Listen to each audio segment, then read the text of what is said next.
Bienvenidos a Humanos en Proceso, un espacio donde las etiquetas se quedan fuera y lo único que importa es el deseo de sanar. Mi nombre es Carlos, estudiante de psicología y buscador constante de respuestas sobre la mente, las emociones y el arte de no rendirse. Aquí escuchamos a psicólogos, psiquiatras, coach, especialistas en adicciones y padrinos de AA, todos distintos pero con un mismo fin: ayudarte a comprender, a transformar y a seguir caminando. No se trata de quién tiene la razón, se trata de abrir caminos, porque nadie lo tiene todo resuelto, pero todos somos humanos en proceso. Comenzamos. Hola comunidad de Humanos en Proceso. En esta ocasión es el episodio número 3. El enfoque será desde la neurobiología, las adicciones en una terapia cognitivo-conductual. En esta ocasión nos acompaña el maestro Rodrigo Lucio, un excelente catedrático. También conmigo está Olga, la coach Olga. Adelante, Olga, si pudieras presentarnos por favor al maestro. Gracias. ¿Qué tal? Bienvenidos. Y claro que sí, él es Rodrigo Lucio Martínez. Hoy nos acompaña en esta charla desde la neuropsicología, las adicciones y el proceso de la recuperación humana. La adicción no es un defecto moral, es una condición clínica, neuropsicológica y relacional que altera profundamente la vida emocional y la capacidad de elección. Muchísimas gracias, bienvenido, y le cedemos la palabra para que pues nos haga una breve también presentación. Adelante. Adelante, maestro. No, al contrario, muchas gracias. Es un gusto para mí aquí estar en este espacio.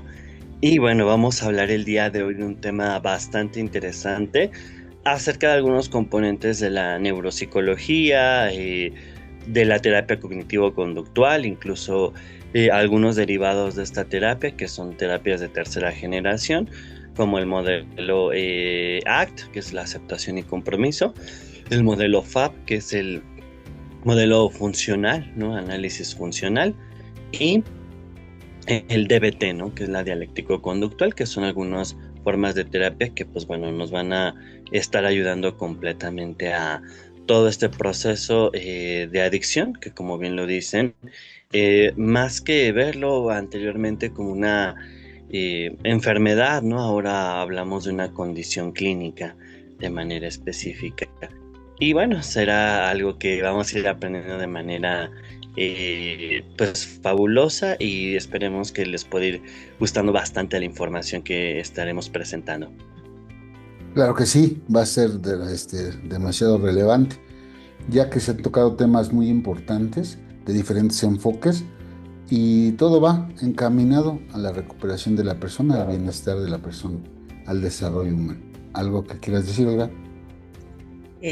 Pues a mí justo me llama la atención esta forma en que nos lo presenta, sí, como una condición clínica, ¿no? O sea, ahí habría ver como que nos ampliara ya durante la charla la diferencia entre una enfermedad y una condición clínica. Muchas gracias. Adelante, maestro. Ok, pues lo primero que podemos hablar nosotros es que el proceso, obviamente, de adicción, ¿no? Se va trabajando a través de un ciclo, ¿no? Y nosotros es lo primero que tenemos que estar revisando. Este ciclo incluye tanto procesos a nivel cognitivos y neuropsicológicos, se incluye por algunos procesos de corte básicamente tanto emocional, cognitivo, y esta parte también física, ¿no? Entonces ahí es donde hablamos que se lleva un proceso y que se lleva a veces una condición, porque justamente hay un proceso muy neuropsicofisiológico, si lo queremos ver de manera muy específica en el ciclo de la adicción. El proceso va a estar ahí, ¿no? Pero algo muy importante que nosotros tenemos que ir trabajando es que en ese proceso se van implicando algunas etapas Y de esas etapas, pues, por supuesto que sale una parte de una condición, porque además de tener efectos físicos, pues tiene un efecto también en la salud cognitiva. Y además de la salud cognitiva, pues tenemos un efecto siempre a nivel psicológico. ¿Cómo empieza este proceso? Ese es un tema muy alarmante en México, y ahí es donde obedecemos a verlo justamente como esta condición a nivel ya integral, porque si bien la rama que trabajamos en un primer momento es la parte neuropsicológica de activación cognitivo-conductual, que podemos trabajar muy bien en el paciente, creo que es importante abrir a un plano multidisciplinario, ¿no? O sea, todo debe de llevar un proceso de manera específica, al menos como nosotros lo atendemos en clínica, ¿no? En la parte de clínica de rehabilitación, pues todo esto es lo que nosotros vamos atendiendo bajo un proceso de manera muy específica. ¿Cuál es el primer proceso? Pues llega el paciente y obviamente el proceso ideal, y esto lo hablamos desde algunos estudios de metaanálisis que se hacen, ¿no? ¿Cuál es la mejor atención? Justamente, y el primer Exacto. momento es hacer una valoración médica de la persona, ¿no? Para ver las condiciones en las cuales se tiene que tratar a través de un fármaco. Esto para nosotros como neuropsicólogos pues es muy importante. ¿Por qué? Porque pues obviamente todo el consumo de la droga tiene que ver dependiendo, por ejemplo, la droga y el tipo de consumo, ¿no? La forma en la que se consume. Por ejemplo, hablemos de un caso muy, muy sencillo, ¿no? El cristal, ¿no? Esta metanfetamina, pues muy complicada aquí en México, pues es la droga más potente que está actualmente en el país, bueno, de lo que es más comercial, ¿no? Es de lo más complejo que hay, ¿no? Tiene 10 efectos más complejos, 10 veces más el efecto que tiene la cocaína. Okay. Nos hace un efecto muy complejo que a nivel del sistema nervioso central lo que hace es activar tanto receptores de dopamina, receptores de serotonina, receptores noradrenérgicos se llaman, y esta combinación pues hace que la persona sienta incluso que tiene poder, ¿no? Este exceso de fantasía, ¿no? Donde se siente pues muy completo. Entonces, en ese primer punto habrá que verlo, porque habrá que ver si es una persona, ¿no? Se le llama desde este punto cuál es su droga de impacto, ¿no? Porque puede que consuma cristal, pero a lo mejor la droga con la que hace este proceso de adicción puede que sea marihuana, ¿no? Pero ahí hablamos de que se está combinando, ¿no? En este proceso, que no va a ser lo mismo que un paciente que tiene puro consumo de cristal. Y ahora viene la siguiente parte, cómo la consumimos, ¿no? El hecho de cómo puedo consumir la droga, esto nos va a obedecer a que pueda hacer, bueno, el cristal se puede hacer hasta de 5 formas, ¿no? Y en México pues, va a ser más común que pueda la persona fumar, pero también se da la función ya de inyectarse. Y nos habla aquí que una persona que se ha inyectado, pues por supuesto que cuando nosotros fumamos, pues va desde todo nuestro proceso respiratorio, y del respiratorio se jala a la parte de vascularización, que es la sangre. Obviamente una persona que inyecta, ¿no? la droga, pues quiere decir que hay un proceso de una desesperación donde quiere que la droga haga los efectos de manera inmediata. Entonces todos estos datos son importantes para una revisión y una valoración con un médico. Ahora, el médico sería muy importante que sea especialista justamente en términos de adicciones, ¿no? Porque también desde la parte médica hay algunas malas praxis que se le llama, esto es un nivel cuaternario de atención. O sea, cuando el médico, por ejemplo, de repente quiere recetar algún psicofármaco, ¿no? Y de repente no hay la especialización ni el futuro, ¿no? Por ejemplo, una persona adicta que tiene un ataque de pánico, pues, le puede decir un médico, tómate un mes un clonazepam, ¿no? Entonces realmente no hay un tratamiento específico para la persona. Eso sería el primer momento, ¿no? Tener a una persona que tenga realmente una condición justamente, ¿no? Que pueda tener esta condición, que tenga esta especialización, ¿no? Eso sería como un aspecto fundamental.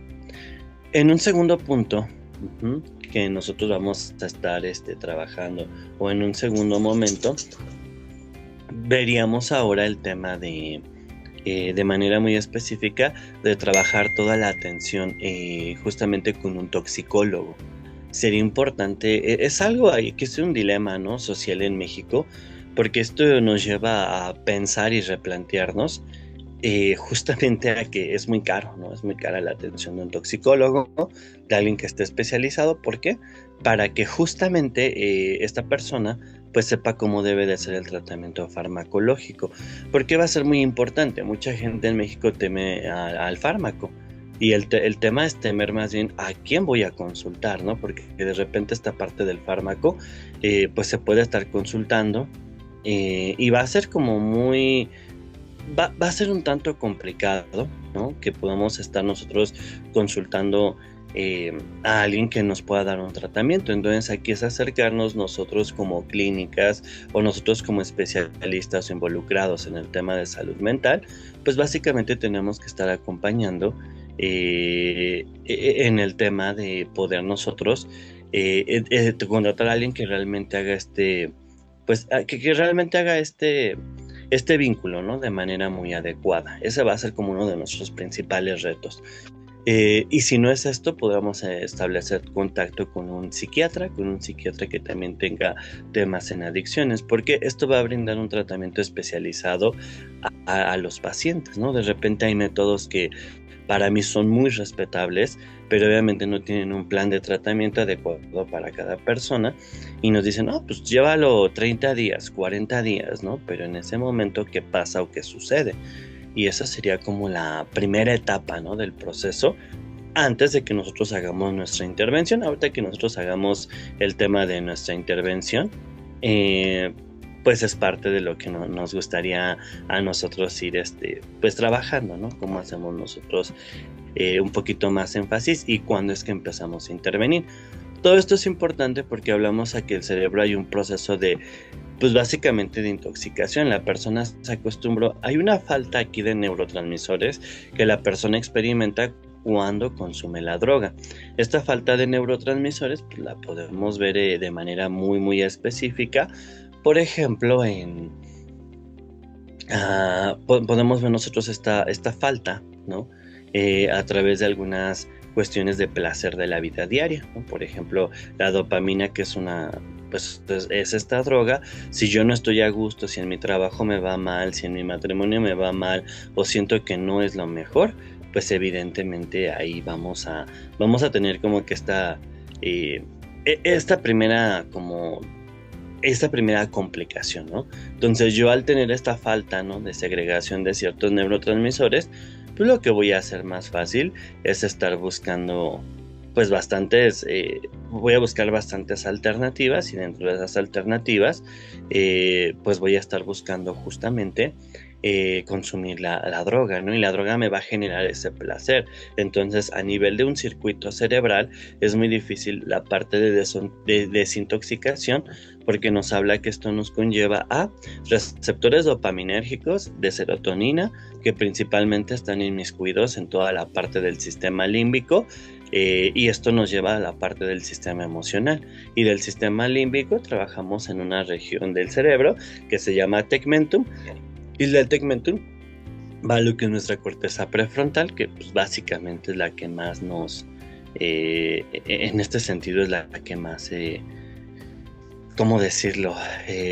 Va a ser la parte de la corteza que más pues nos va a dar un indicador, ¿no?, de manera muy muy específico pues del consumo prácticamente de la droga, ¿no? Entonces este punto es donde empieza el paciente a hacerse adicto. Y hablando del proceso de adicción, regularmente empieza con algo que se llama dependencia psicológica, ¿no? Yo no estoy bien emocionalmente y empiezo a consumir la sustancia, ¿no? Y mucha gente lo hacemos. A veces incluso la dependencia psicológica tiene que ver mucho con el tema pues básicamente con el tema de diversión, ¿no? En México algo que nos ayuda al consumo de drogas es toda la parte social, ¿no? Socialmente pensamos a qué podemos estar consumiendo, ¿no?, etcétera. Entonces es una parte que nosotros tenemos que estar revisando. En esa dependencia psicológica uno empieza a aumentar la tolerancia, lo empieza a hacer por un uso recreativo ya planeado. Y aquí pensémoslo, con que lo hagas una vez, 2 veces al mes, ¿no?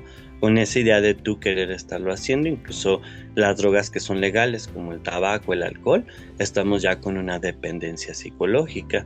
Y esto nos puede llevar a una dependencia de una droga ilegal, ¿no? Y en esa dependencia psicológica, pues es muy común ver a la persona, oye, no, pues a lo mejor yo trabajo o tengo un trabajo físico que me permite una cerveza, no, pues hoy hace calorcito, ¿no? Vamos a tomarnos la cerveza, ¿no? Y tranquilo, ¿no? O en la mañana, ¿no? Ah, no, pues yo para empezar mi día siempre me tomo un cigarrito, ¿no? Entonces, en ese punto es como comenzamos el tema de la dependencia psicológica. Perfecto.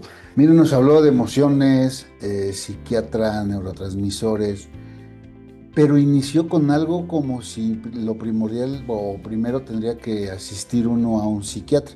En mi punto de vista, o yo pensaba diferente, que primero a un psicólogo y él canalizara al paciente. ¿Por qué? ¿Por qué le menciono esto? Porque son adictos. ¿Qué pasaría si llegan a una patología dual? ¿Por qué? Porque usted lo mencionó, se necesita un especialista. Y realmente hoy que ves, no todos son especialistas y quieren dársela de especialistas como si fuera tan fácil tratar este tipo de adicciones. Por eso es mi pregunta. Sí, o sea, realmente, por ejemplo, cuando vamos avanzando en el proceso, cuando yo veo que un paciente tiene una dependencia psicológica, pues yo lo trato, ¿no? En psicoterapia, ¿no? O sea, puede serlo y hacemos toda la cuestión de rehabilitación, pero eso hablamos de una dependencia psicológica, incluso una dependencia física, que es el siguiente nivel, ¿no? Cuando sube o aumenta tu tolerancia a la sustancia. ¿Qué quiere decir? Tengo que tomar más, tengo que fumar más, tengo que inhalar más de la sustancia para justamente tener los mismos efectos. Ya cuando hay un aumento de esta tolerancia, empezamos a hablar que hay una dependencia física. Esa dependencia física te dice, necesito el cigarro todos los días, ¿no? Entonces ya es como algo para amanecer, para en la noche, ¿no? Para relajarme. Necesito la sustancia. Esa dependencia física todavía es trabajarse, pero cuando hablamos que esto ya lleva una adicción que genera un síndrome de abstinencia, el tratamiento, si nos llegan, lo primero luego es canalizar a psiquiatría, justamente porque en esta patología dual está en riesgo la persona de tener algún síntoma disociativo, que es una parte muy compleja, y si no fuera un síntoma disociativo, pues vamos a encontrar algunos síntomas muy complejos, muy complicados, ¿no? De manera muy específica, porque si no encuentro el síntoma disociativo, ahora voy a estar encontrando quizá el síntoma, podemos llamarlo así, vamos a poder generar síntomas psicóticos. Entonces de aquí el riesgo de no hacer esto luego a tiempo es generar una psicosis ya no provocada por los efectos de la secundaria, ahora es una psicosis derivada del consumo de la sustancia o algún otro trastorno como una cuestión depresiva, una cuestión de ansiedad muy fuerte que lleva al paciente a establecer diferentes formas, ¿no? Perfecto. ¿Olga, algo que decir? Sí, pues como todo, la verdad que todo lo que nos compartes o nos llevas al conocimiento, pues todo es bastante interesante. Aquí yo quisiera, ¿cómo ha ido evolucionando el tratamiento de acuerdo a todo esto que nos va hablando? ¿Cómo ha ido evolucionando el tratamiento hasta llegar a esta parte que es tan importante, que se ha tratado por especialistas? O sea, ¿en qué punto es tan marcado, ¿no? Que sea ya como un toxicológico, como un psiquiatra, ¿cómo se hace cómo se llega a esa conclusión? Ok, esta conclusión se llega, yo en primer momento, se llegó a nivel como muy teórico, ¿no? Justamente era hacer un análisis y vienen algunos estudios, hay bastantes estudios en Estados Unidos, es donde empiezan estos estudios que le llaman metaanálisis. En cuestión de adicción, pues hay diferentes enfoques justamente en atención. En este metaanálisis, algo que me gusta, no es como decirle, todo tiene que ver con un especialista, todo tiene que ver con la neuropsicología, con la parte psicológica, no clínica, en atención, no, más bien es darle su espacio a cada quien y que cada uno pueda hacer su trabajo. En México son bien conocidos los modelos, por ejemplo, de AA, que es una cuestión espiritual que al paciente le puede ayudar. El enfoque más claro desde estos estudios y en una práctica común van a ser un enfoque, le llamamos mixto, ¿no? Incluso cuando uno da aquí en México de alta, ¿no?, una clínica, un centro, tienes que ponerlo. Yo trabajo un enfoque, nada más se le llama espiritual, ¿no? Trabajamos un enfoque totalmente profesional o un enfoque que se combina desde ambos sentidos. Creo que aquí hablamos de procesos y estos procesos ideales de acuerdo a ciertas normas de salud, de acuerdo también a investigaciones en estos temas, ahí dentro de lo que es el CAPA, ¿no?, y esta clínica, por supuesto que lo mejor es llevar este proceso, ¿no? Este proceso donde tú empiezas con ese especialista, una vez que lo evalúa, viene su proceso de desintoxicación de la persona, y aquí viene un segundo punto importante, ¿no? Hablando del proceso, me gustaría comentar de una vez esta segunda etapa del proceso.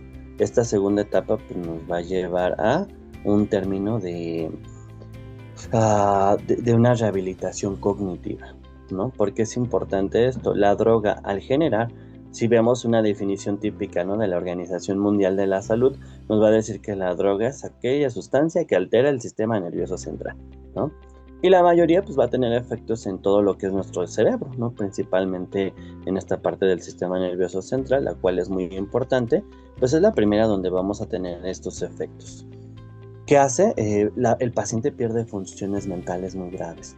O un paciente que pierda esas funciones mentales, pues es un paciente que más riesgo tiene de tener planos psicóticos, ¿no? Y una desrealización, algún síntoma disociativo.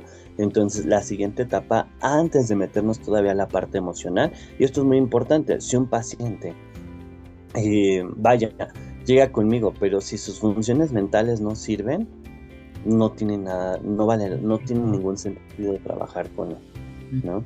Y eso nos dice la parte empírica. O si yo quiero atender las emociones, pero el paciente ya está en un proceso físico, porque hablamos aquí ya de una adicción, y la adicción está en un proceso físico, pues yo no voy a poder hacer mucho por el paciente, ¿no? Porque tiene la emoción, pero ahorita lo que sale del lado de la emoción tiene que ser esa cuestión física, ¿no? Atenderse.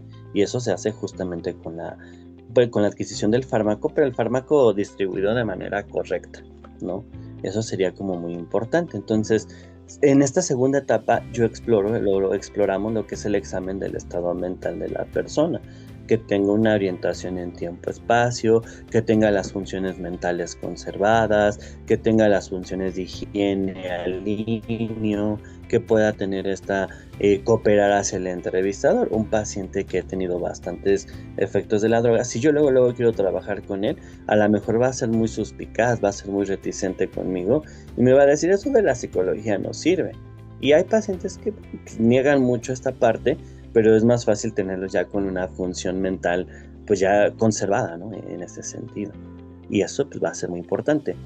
Y yo creo que cada elemento también muy importante que ocupemos hay que hacerlo de manera correcta, ¿no? Eso es muy importante, tener los elementos trabajados de manera correcta. Por ejemplo, hay algunas clínicas que te dicen, pues aquí también incluimos ya el psicólogo, ¿no? Y la gente lo busca, pero pues el psicólogo solamente les hace una entrevista y de ahí nunca vuelven a ver al psicólogo. Entonces es ocupar mala herramienta, ¿no? O sea, no es decir si está bien o mal, pero se ocupan malas herramientas. Todas las herramientas que tenga el paciente habrá que usarlas, ¿no? Habrá que darle un uso, habrá que darle una finalidad y ver cómo se pueden hacer. Y nosotros lo que hacemos en esta segunda etapa sería trabajar sobre el punto de la rehabilitación de estos procesos mentales. Atención, memoria, etcétera, a través de sesiones de rehabilitación cognitiva o,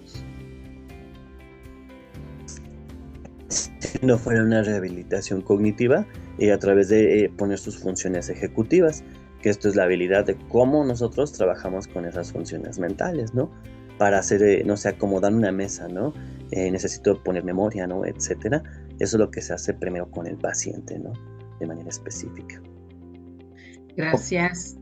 Perdón, Carlos. Adelante. Gracias. Aquí es como esta parte que nos ha venido mencionando de, de revisar cada área. En este caso habla del cuerpo físico y entonces también del secuestro del sistema de recompensa. O sea, esta parte donde ya hay la pérdida de control, los impulsos y todo esto. Es correcto. Con esta parte farmacológica se recupera mucho todo el sistema de recompensa.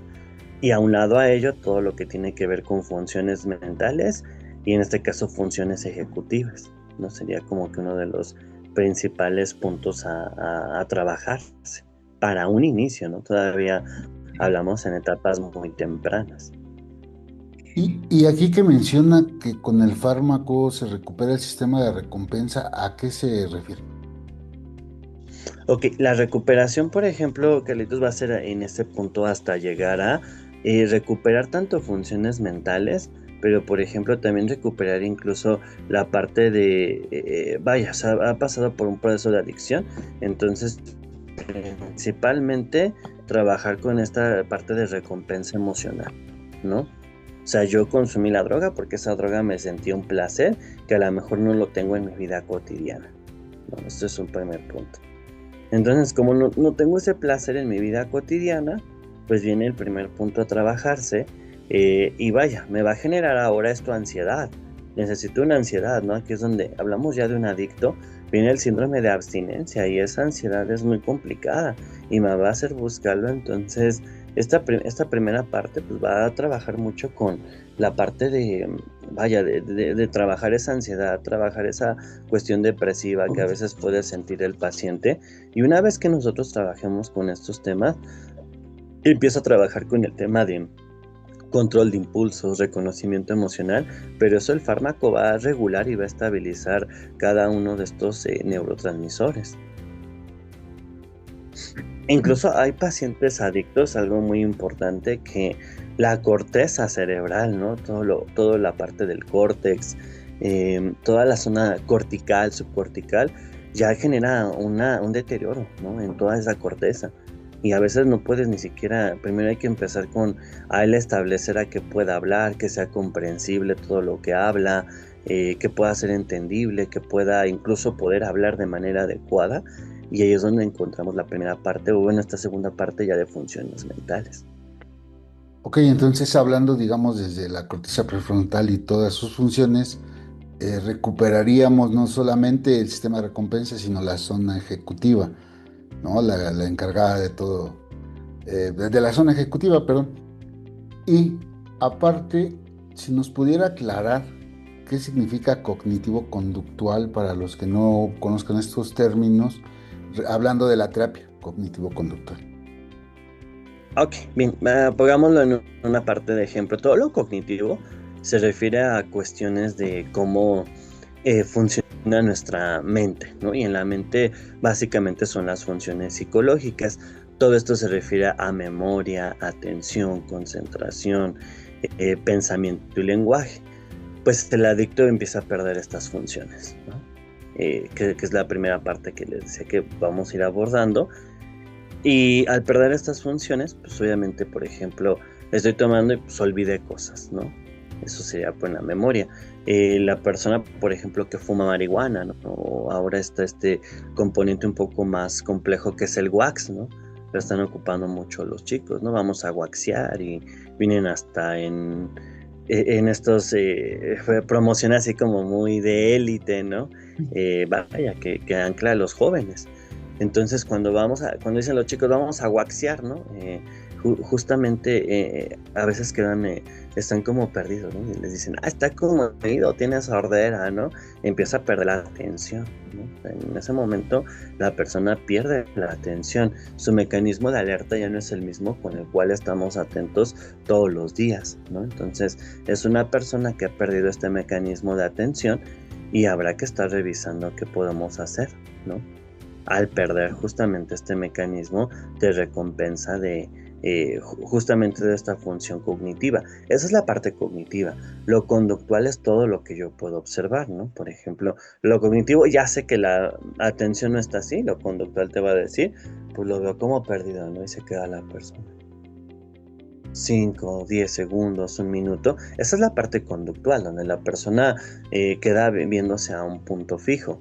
Desde el abordaje terapéutico trabajamos algo muy interesante en este enfoque cognitivo-conductual, es que lo que realmente pienso son cosas que termino haciendo, ¿no?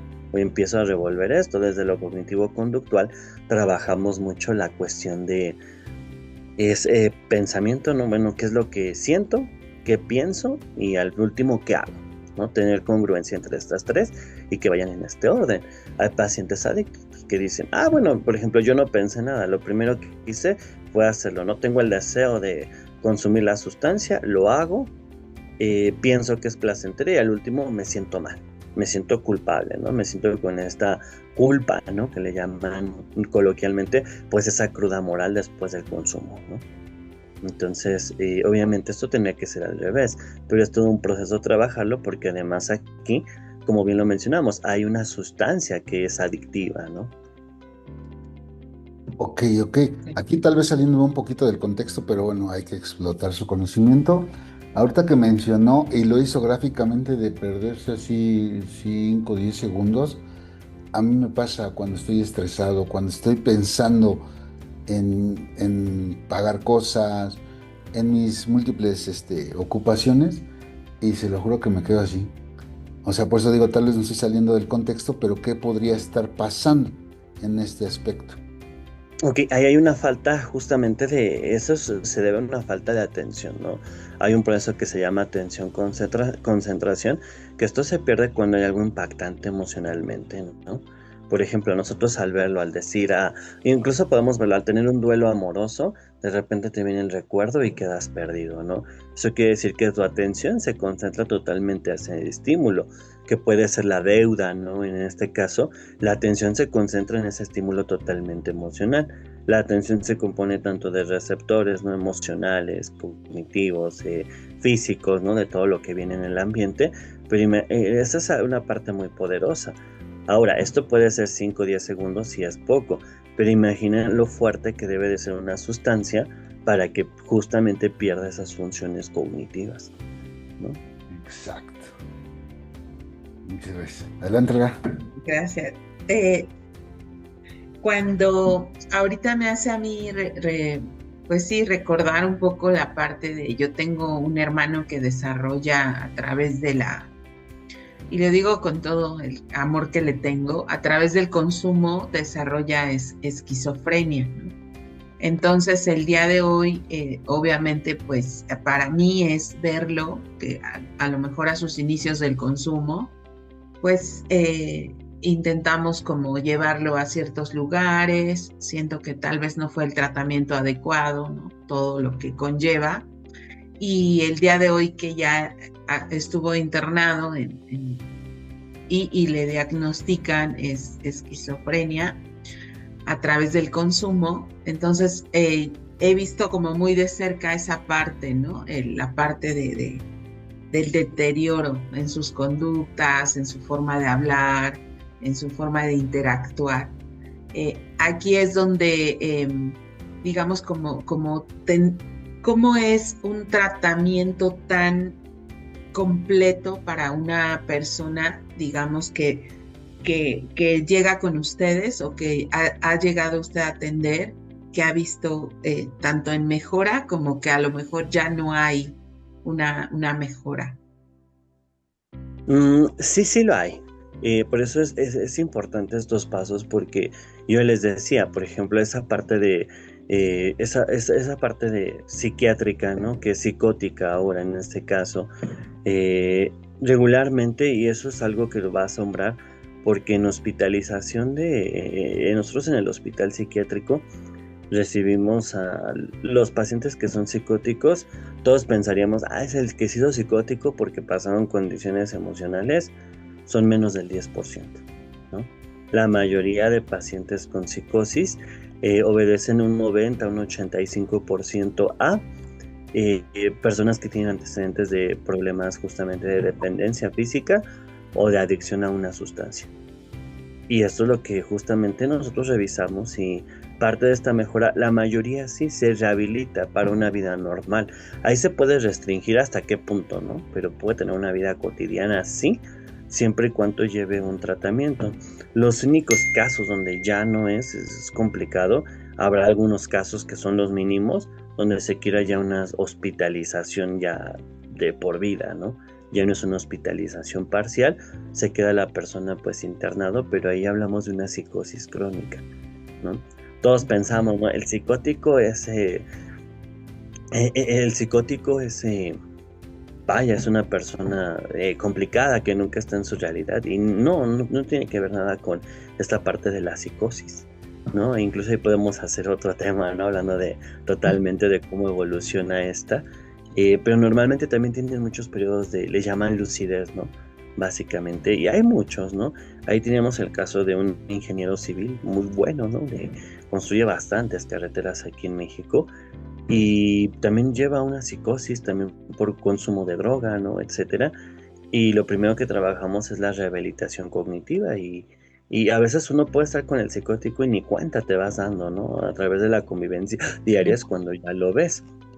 Por ejemplo, este señor me dice, muy inteligente, me dice, no, oye, mira, fíjate que hay ciertas serpientes nuevas, ¿no? Con ciertos colores, y yo bien entrado, ¿no? Y diciéndole, no, al rato las voy a buscar, y era parte, por ejemplo, de un delirio, ¿no?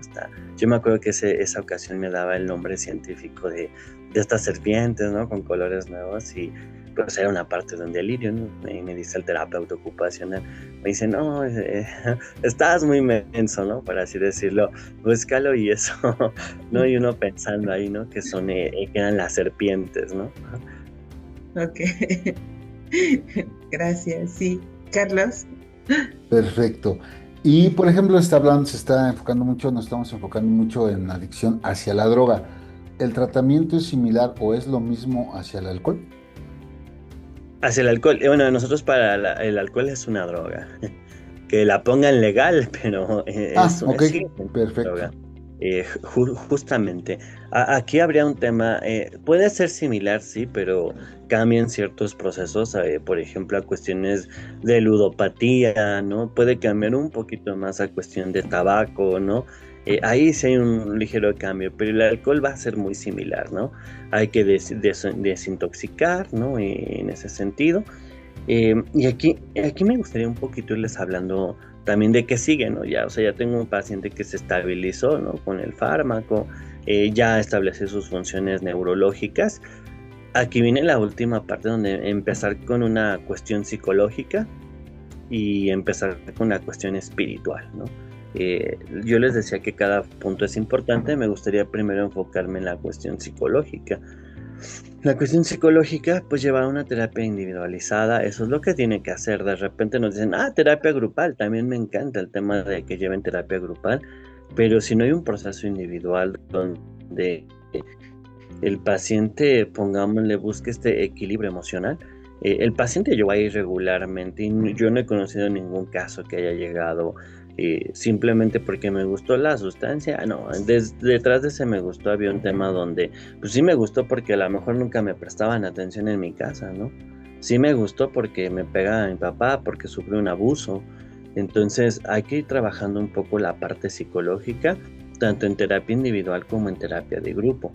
Aquí lo que nos obedece es que todas estas terapias cognitivo-conductual tienen mayor eficiencia en cuanto a tiempo, ¿no? Todas las terapias son muy buenas a nivel psicológico, pero lo que nosotros queremos con el adicto, pues es obviamente que tenga estos cambios de manera inmediata, ¿no? O lo más pronto posible, ¿no? Cada persona lleva un proceso, es cierto, pero algunos procesos que pueden ser más tardados, pues serán otros enfoques terapéuticos. Actualmente podemos ocupar tanto esta herramienta cognitivo-conductual, donde nosotros hacemos registros de pensamiento. A través de estos pensamientos modificamos mucho la conducta de la persona, ¿no? En ese sentido, por ejemplo, un pensamiento catastrófico. Decía por ahí un paciente alcohólico, ¿no?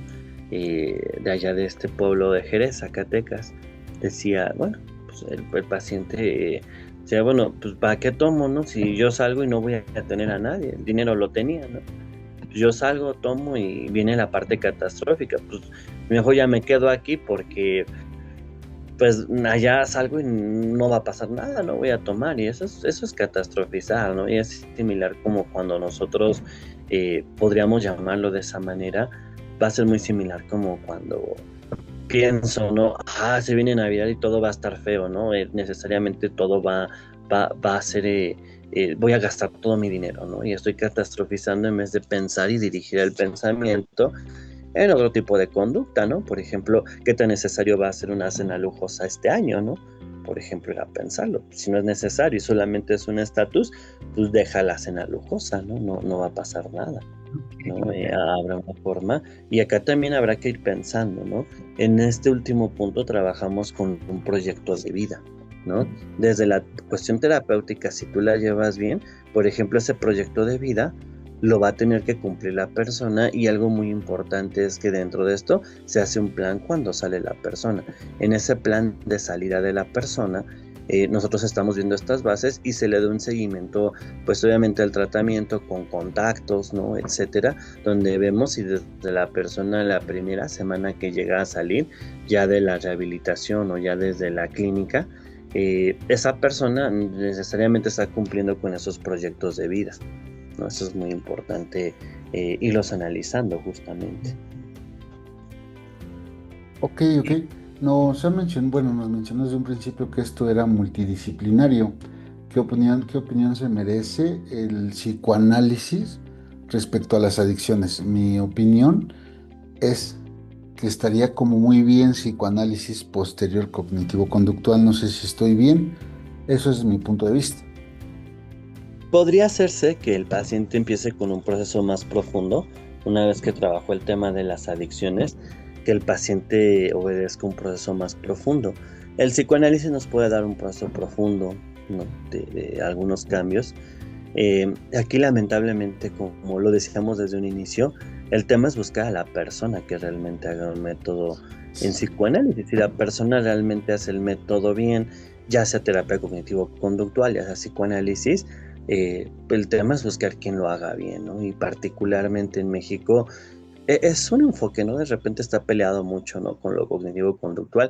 Yo no lo veo tanto a estar peleado. Para mí es trabajar hay grandes terapeutas muy, muy buenos, pero también tendría que ser un terapeuta que conozca de adicción, ¿no? Porque de repente el tema del psicoanálisis en la práctica en México es como, a mí me gana el ego y todo quiero que sea psicoanálisis, ¿no? Exacto. Entonces nunca tomo en cuenta el proceso de adicción y de ahí no favorezco al paciente.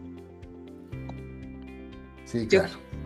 Sí, claro, mi punto de vista es justo eso, que qué importante es no hacerlo a través del ego, porque tal vez a algunos de nosotros, y yo lo diría de manera así personal, he tomado distintas terapias, obviamente de manera para aprender, para salir de esto que mencionaba, como ha sido el dolor no resuelto, las cosas que se viven de inseguridad. Entonces alguien que ya como que tapó ese dolor no resuelto con una sustancia, a lo mejor una sustancia que se ve, pero otros ha sido a través de algo como solamente unas formas de actuar, unas formas de ser, pero finalmente hay cosas no resueltas, y cuando tomas dices, esto me funciona de aquí, esto me funciona de acá, esto me funciona, y vas haciendo el complemento y vas dejando hacia un lado el ego. Yo creo que sería la mejor forma de tomarnos de todos los especialistas en adicciones, ¿no? Es correcto, y ahí es donde también en esta última parte o a la modelo va a ser mixto, ¿no? O sea, todo el enfoque establecido y tomar una persona, ¿no? También incluso ya en la parte psicológica, sino retomar a una persona que nos ayude como a nivel espiritual también va a ser un factor importante, ¿no? Tomar una guía espiritual que necesariamente al paciente le haga sentir que hay un uso, ¿no? Hay una cuestión de esperanza a través de esta guía. Y, por ejemplo, una muy buena guía espiritual es alguien que no se va a enfocar en hablarte necesariamente de una religión, ¿no? o si lo hace, decirlo, mira, tú desde tu creencia analiza este texto y creen un ser supremo, ¿no? Le llaman ahora, ¿no? Entonces, ese punto le da al paciente también otro tipo de trabajo al usuario, ¿no? Y si esto lo combinamos también en sesiones de modelos a veces que han diseñado, ¿no? Como Alcohólicos Anónimos, etcétera, pues también estas reuniones, ¿no? Donde he tenido por ahí a verlas de una manera más adecuada, pues generan incluso, yo lo que he visto, pertenencia, identidad, ¿no? Etcétera. Y lo importante es de ocupar todas estas herramientas, ¿no? Claro que sí, yo recuerdo a la clínica que fuimos, donde trabajan el modelo Minnesota y la parte psicológica, y es algo muy completo. Y usted lo menciona, y cuando no hay ego, todo fluye. Porque usted nos puede hablar y decir que AA sí funciona, la parte espiritual, y hay personas que se cierran y solamente lo que yo practico es lo bueno. Y es donde la gente muchas veces se confunde y muchas veces no llevas un buen proceso terapéutico. Yo pertenezco a la comunidad de AA desde hace 12 años y la verdad me ha ayudado muchísimo. Yo sufrí de adicciones, llevo 12 años limpio, gracias a Dios, soy creo en un poder superior como usted lo menciona, y realmente es cuando dices todo funciona. He visto que la gente, inclusive con la religión, se ha recuperado. No sé cómo le haga, pero bueno, le funcionó la parte espiritual con el psicólogo. Y hay personas que van al psicólogo y no les funciona, pero les funciona AA. O al revés, hay gente que no le funciona AA y trabaja muy bien el psicólogo, hasta inclusive el psiquiatra. Yo desde mi ignorancia, cuando me decían es que estoy yendo al psiquiatra a tratar mi adicción y me están medicando, yo desde mi ignorancia decía, no, bueno, es que eso no funciona, solo funciona esto. Ya después cuando vas viendo que esto es multidisciplinario y que cada quien le dan su medicina correcta, no hablando de fármacos, sino su medicina o su tratamiento correcto. Eso es muy importante, y si además de esto lo integramos, va a ser como muy, muy importante, ¿no? Yo acá sí integro la parte cognitiva conductual, y si para ese pensamiento me ayuda a que él crea, en vez de que todo es catastrófico, que se pueda apoyar de Dios, está bien, ¿no? Vaya, o sea, es cambiar su pensamiento al final del día. Si esto me apoya en que la cuestión física sea más fácil con un control de medicamento, está bien. Y yo encargarme de hacer la parte que a mí me corresponde. Claro, claro. Adelante, Olga. Gracias. Como haciendo un recuento de todo, la verdad es que como bien decía, hay mucho que ampliar, mucho que tocar, ¿no? Es muy amplio y muy, pues, de retroalimentación, pero estos ciclos, como retomando un poquito de culpa, vergüenza, aislamiento, o sea, ¿cómo ha sido su experiencia para irlos llevando a esa comprensión de que esa es parte de la condición clínica? Yo estoy muy habituada a decir es parte de la enfermedad, ¿no? Entonces, a mí me llamó mucho la atención porque, bueno, yo soy mucho como de conceptos. Entonces, cuando escucho un concepto distinto, digo, ¿cómo es que los va llevando a ese entendimiento de saber que tienen una condición clínica que debe ser tratada, y cómo es que también, pues, la familia, para que lo logre comprender o llevar pues, a su vida diaria, ¿no? Hablaba también de cuando ellos ya salen de este periodo que llevan de tratamiento, o cuando ellos se van a incorporar a la sociedad, a la vida, ¿cómo es que lo lleva?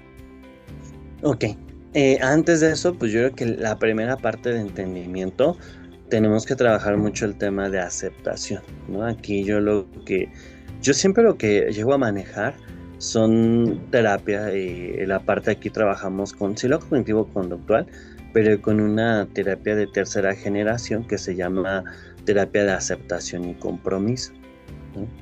Y aquí hay un proceso de aceptación muy bonito, ¿no? Entonces, por ejemplo, una de las metáforas que colocamos es que el paciente tiene una gargolita, ¿no? Aquí en el hombro, pues esa gárgola se encarga de decirle todo lo que hace mal, ¿no? Todo lo que está mal, etcétera. Y que incluso, pues en este caso, que la gárgola le hace ver cosas que, pues bueno, que no están bien, ¿no? O sea, que justamente es parte de este proceso que nosotros tenemos que estar revisando.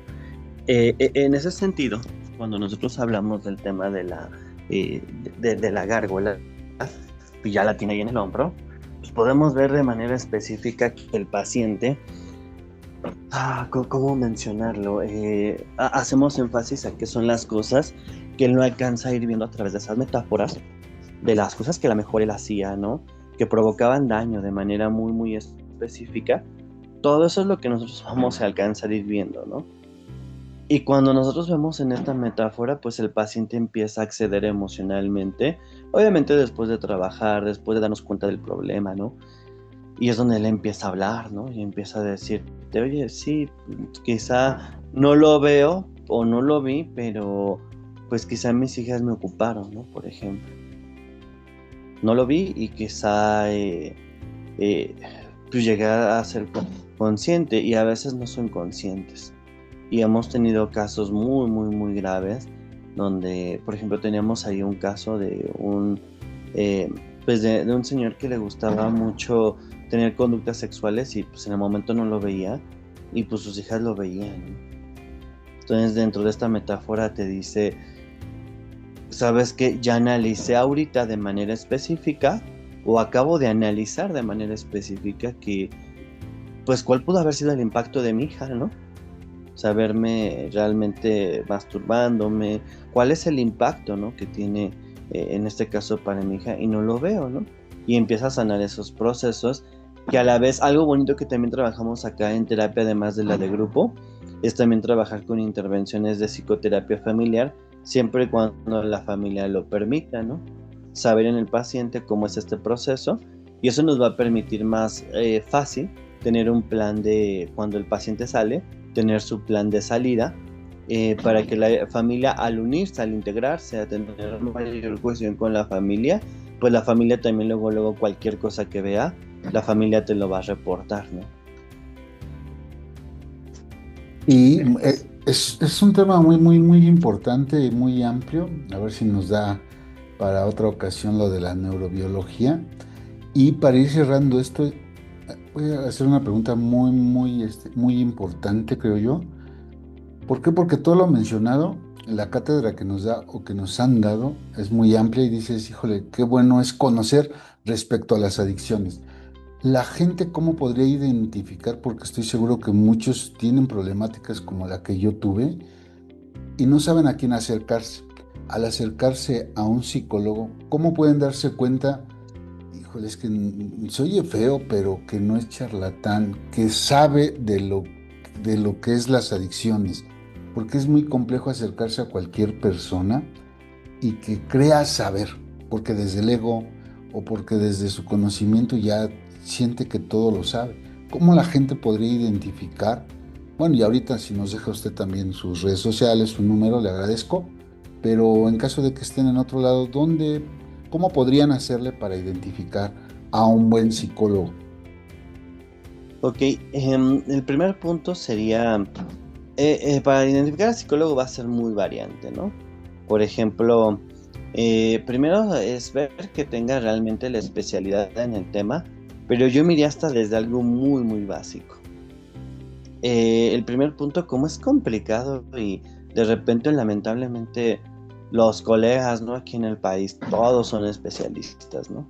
Somos especialistas en todo y a veces la necesidad de buscar este trabajo pues te convierte en todólogo, ¿no? Y pues no es así. Por ejemplo, a mí casos que se refieren totalmente a trabajar un abuso sexual o cuestiones de pareja, digo, bueno, no es algo que yo trabaje, ¿no? Ese es el primer punto, pero podemos partir en la honestidad del especialista, pero no siempre va a ser No, así. exactamente. No, ¿Cómo hacerlo? Yo creo que la primera regla más fácil va a ser tenerlo de una recomendación de alguien que sepa que se ha trabajado, ¿no? Y ese es un punto importante, ¿no? Revisarlo. Y también acá, algo que ha pasado constantemente acá en México, es que ya tenemos especialistas y dices, no, pues tiene la maestría en psicología. Y dices, está bien, pero no sabemos qué maestría, ¿no? Ahorita la toman en un modelo en línea, ¿no? Donde pueden llevarlo. Y eso tampoco nos da una utilidad, ¿no? A verlos. Lamentablemente, ahorita estoy hablando que la formación tampoco podría llevarlo, ¿no? Entonces, es realmente la primera recomendación va a ser que venga de una recomendación, ¿no? Pero de alguien obviamente que ha tratado, ¿no? Por ejemplo, si yo digo, yo tengo un psicólogo buenísimo que trató a mi hijo, ¿no? Y le quitó lo tímido, ¿no? Híjole, va a ser muy diferente el proceso, ¿no? Entonces, sí, claro. A ver, realmente alguien que tú sepas que trabaje con el tema de adicción, ¿no? Alguien que realmente tenga esta parte de especialización. Y yo creo que lo que se le puede preguntar es, bueno, ok, muchas gracias, me compartió la cédula, ¿no? Está muy bien, ese es un primer filtro, pero el segundo sería, bueno, y ahora me puede compartir qué tiene de trabajo, quizá a lo mejor si tuvo un puesto o algo en temas de adicciones, ¿no? Creo que sería un punto importante, pero todo eso nos lo quitamos básicamente con ver en un espacio donde realmente veas a alguien que lo ha trabajado, ¿no? Justamente creo que eso va a ser el primer punto, ¿no? A trabajarse y ir pidiendo con las personas. Ahorita es muy complicado porque pides, por ejemplo, en un grupo, ¿no? De Facebook y te avientan 400 psicólogos, ¿no? Opciones, ¿no? Etcétera. En ese sentido, y yo lo he visto mal porque sí es bueno, ¿no? Tener el trabajo, buscarlo, pero incluso hay gente que dice, alguien me puede apoyar a supervisar un caso, ¿no? Y ahí se me hace grave y 10 comentarios como ofreciendo terapia, ¿no? Y es bueno, no, ni siquiera leíste lo que pasó y vas a dar un servicio, ¿no? Sí. Sí. Es complicado, entonces... complicadísimo. Yo por ahí me puedes compartir también un curso, ¿no? Dije, pues a ver si alguien quiere inscribirse, ¿no? Etcétera. Y comenta, ¿no? Ofreciendo también igual psicoterapia a 10 personas, ¿no? Y dices, o sea, ¿qué pasa, no? ¿Qué pasa? No te tienes ni siquiera a leer una publicación, ¿qué vas a hacer con el paciente, no? Sí. En ese sentido, y supervisar a que tenga realmente una práctica clínica establecida, ¿no?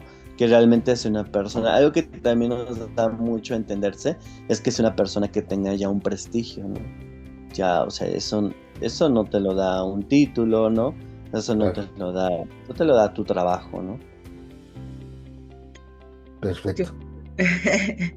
Gracias. Yo creo que en esta era de la inmediatez, o sea, es como yo veo, y también la necesidad toca puntos, ¿no? La necesidad de elaborar, la necesidad de adquirir experiencia, o sea, son tantas cosas que vas viendo de alguna manera cuando tienes, pues a lo mejor que terminas la carrera y luego buscas una especialidad o buscas, pues tener más herramientas, pero también si no tienes la experiencia, entonces no vas a poder brindar y luego tienes que pensar obviamente en la persona que requiere los servicios y no puedes querer abarcar todo nada más volvería a este punto, por la necesidad de trabajar, ¿no? Sino más bien ver que la persona una adicción no es algo tan sencillo en mi punto de vista de tratar o de abordar para realmente llevarlo a que tenga una recuperación, yo diría. En este sentido, como decía ahorita Carlos, yo creo que es muy amplio, podemos volver a tener otra sesión por favor, y darle continuidad. Pero en ámbitos de esto que se llama recuperación, como qué índices tendría y que nos pudiera compartir que ha tenido de las personas que trata. Con recuperación, algo muy importante en el tema de recuperación, va a sonar complicado, pero es que por eso hacemos este plan, que ellos desde dentro tratamos de incluir a la familia siempre que se pueda. Por ahí hay temas donde sí nos hemos llevado que la familia, ¿no? No me acuerdo de una chica que incluso nos dice el paciente, ¿no? Es que ella es feminista pero muy radical, ¿no? Y sin meternos en tema, así como de, bueno, ¿qué es, no? Y cómo es el feminismo, que ese es otro tema muy aparte. Pero efectivamente cuando le llamamos a la hermana, ¿no? De este chico, le decimos, oye, mira, pues también queremos hacer la integración, conseguimos incluso una psicóloga de género, ¿no? En ese sentido. Y nos termina diciendo, ¿no? No, yo no quiero ser parte de este proceso, es complicado, ¿no? Etcétera.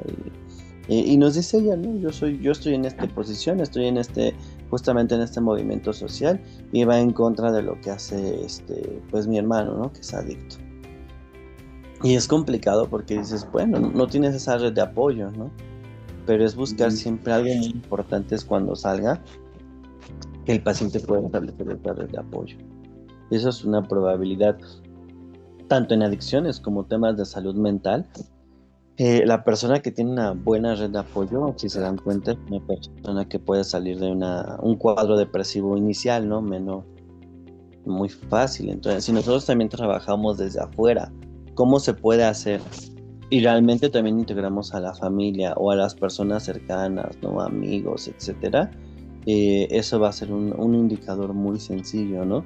Y segundo, también encontrarle desde que salga la persona una funcionalidad para su vida, que obviamente tenga que ver, pues muy lejos de algo que pueda hacerse un consumo de alcohol o droga, ¿no? Por ejemplo, y teníamos un chico que pues es mesero, ¿no? Y decía, bueno, pues mi idea es seguir en la parte de mesero, ¿no? Y era mesero pues en un lugar donde cierran 2 de la mañana, donde también pues ya en la noche muchos dicen, pues vamos a tomar, ¿no? Etcétera. Pues el ambiente ahí predispone a la persona, ¿no? Claro. Bueno, pues esta parte, híjole, muchísimas gracias por su tiempo, eso es todo lo que nos ha brindado y esperamos llegar a muchísima gente, ya que la problemática en adicciones o dependencias hacia alguna sustancia es terrible y es el objeto de este programa, es lo que pretendemos llegar a mucha gente. Ojalá lleguemos a muchos. Yo realmente llevo 12 años limpio, muy agradecido con los diferentes enfoques que he llevado y ese es el objetivo, que la gente se atienda, que la gente ayude. Y gracias por su tiempo, maestro. La verdad le agradezco y espero nos pueda dar unas siguientes sesiones ya de los diferentes, por ejemplo, trastornos, la neurobiología, lo que comentábamos. Y esperemos que lleguemos a mucha gente. Le agradezco, maestro. Esto es apasionante. Al menos a mí me apasiona. Espero que a la gente le guste todo esto. Adelante.